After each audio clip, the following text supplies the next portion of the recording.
Good morning. I am so pleased to be here with you today.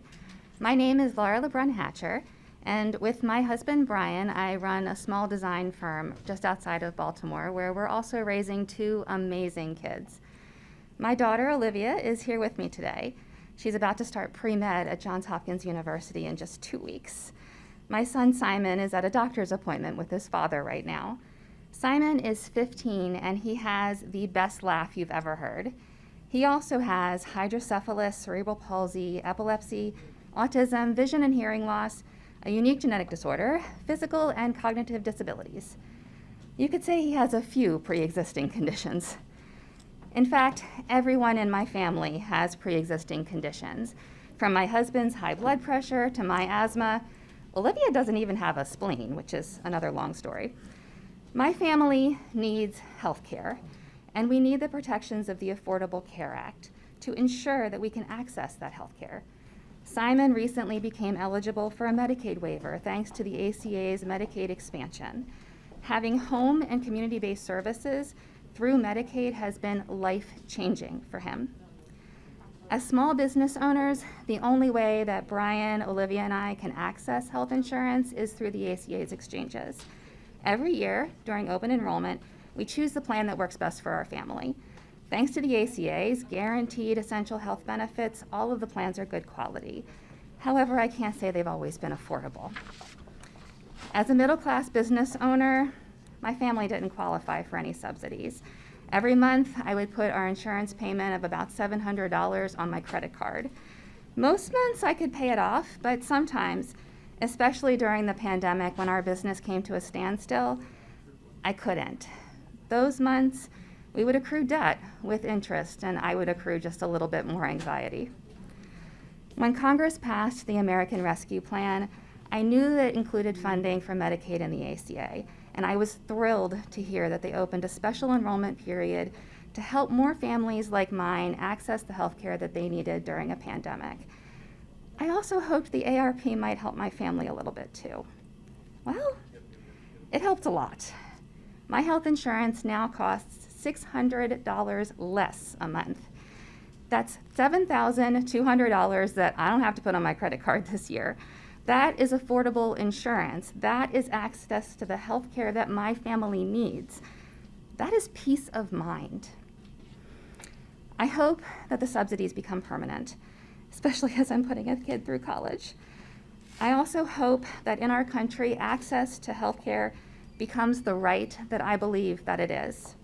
It is now my honor to introduce someone who also believes that health care is a right. As Attorney General in California, she defended the Affordable Care Act against partisan lawsuits. As Senator, she championed kids like my Simon and everyone else who needed health care by voting to protect the ACA over and over again. And now I sleep better at night knowing that as our Vice President, Kamala Harris is leading the way to not just defend the health care that we have, but to improve it. Thank you.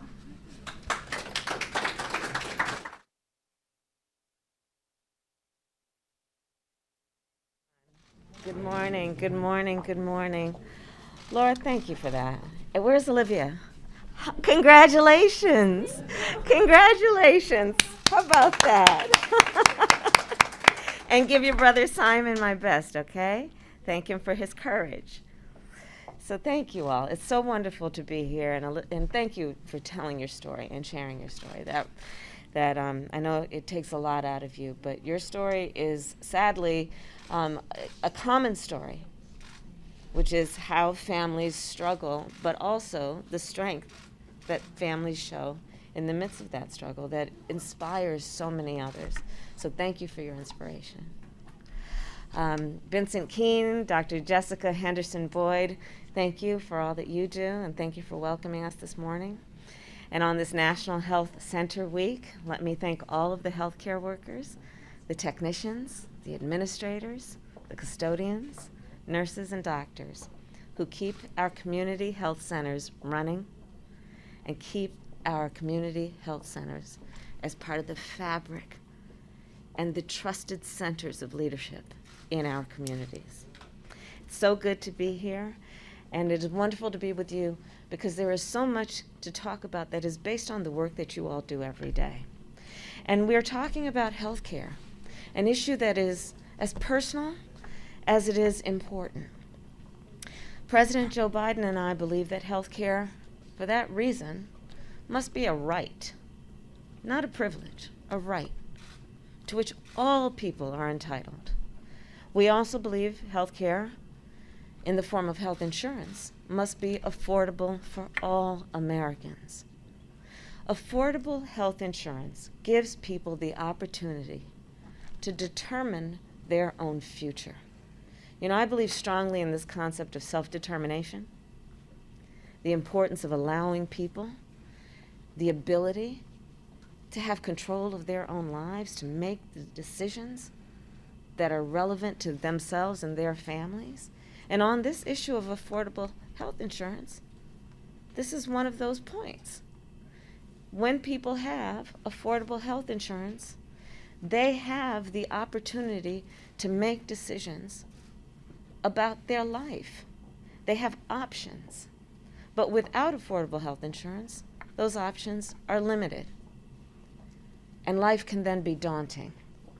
Let's think about the parent sitting in a hospital parking lot with their sick child, terrified as she or he is sitting in the car, the child is in the back seat, they're in the parking lot looking at those sliding glass doors of the emergency room, pausing because they know if they walk into those sliding glass doors and walk into that emergency room without health insurance, they may be out as much as $4,000. So they're there with a sick child, having to make a decision about literally whether they can afford to keep their home or be homeless or get their child the medical help that child needs. That's just not right. That's just not right. And nobody should have to go through that. And that is why the Affordable Care Act is so important. More than 30 million people have health insurance coverage because of the Affordable Care Act. You know, they called it Obamacare also. 30 million people. More people today are covered through the Affordable Care Act than ever before.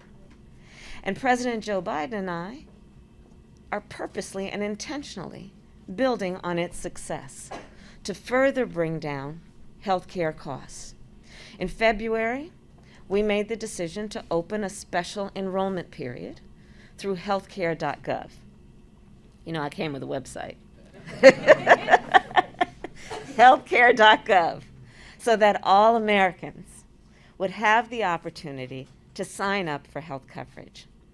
And today, I am proud to announce that because of that, more than 2.5 million people since then have signed up for health coverage. 2.5 million people. That is 2.5 million people who can rest easier knowing that they can go to the doctor without taking on debt.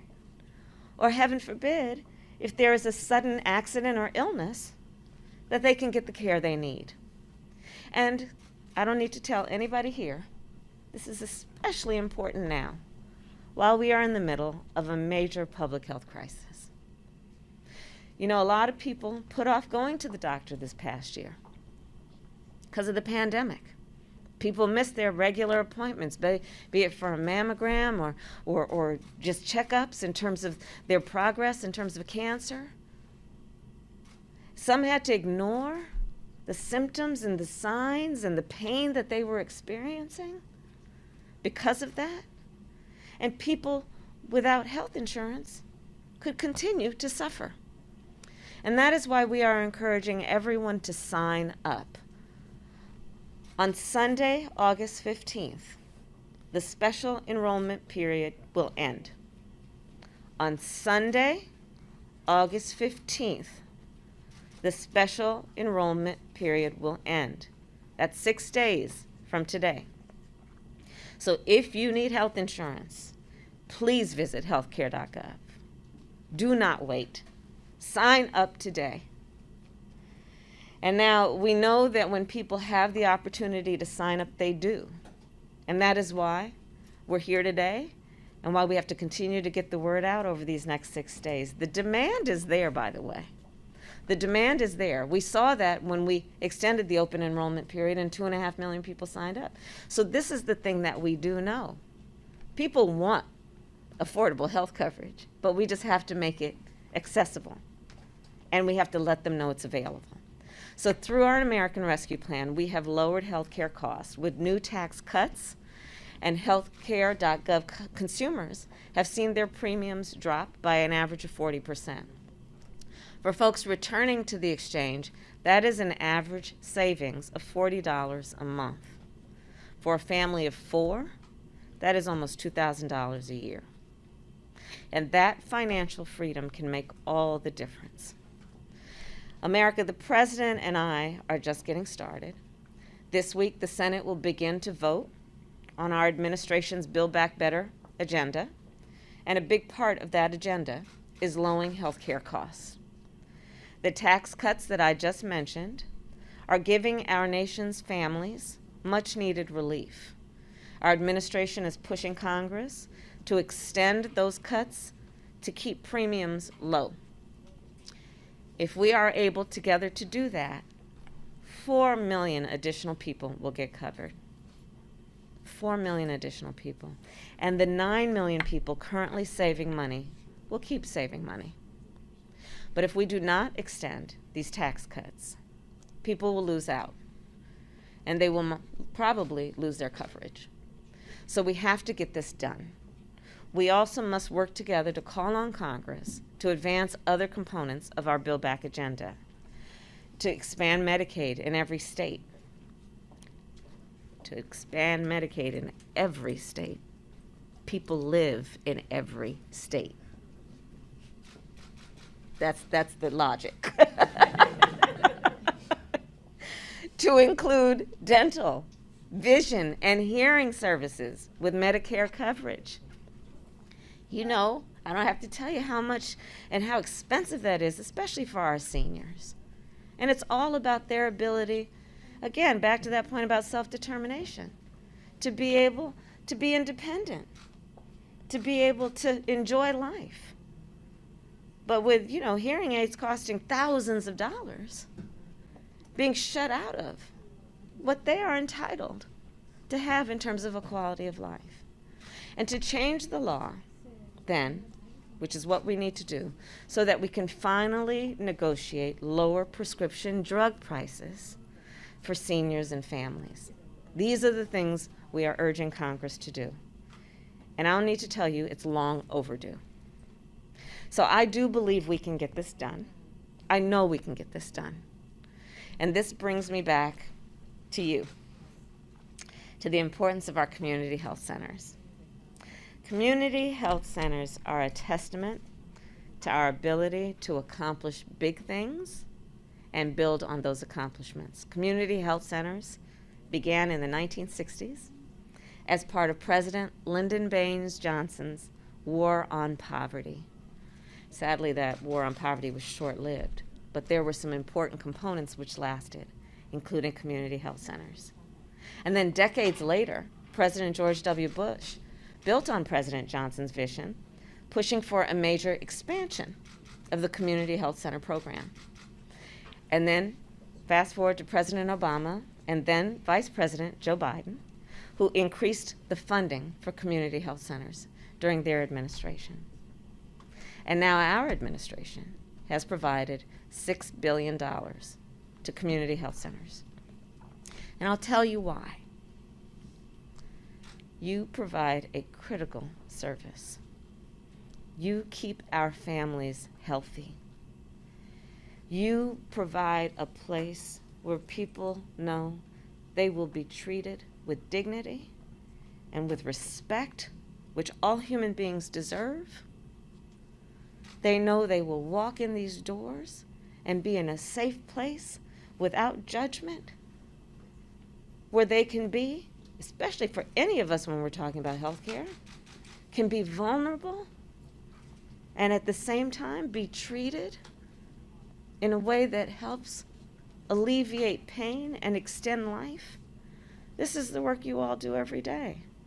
It is an incredible gift that you have and give.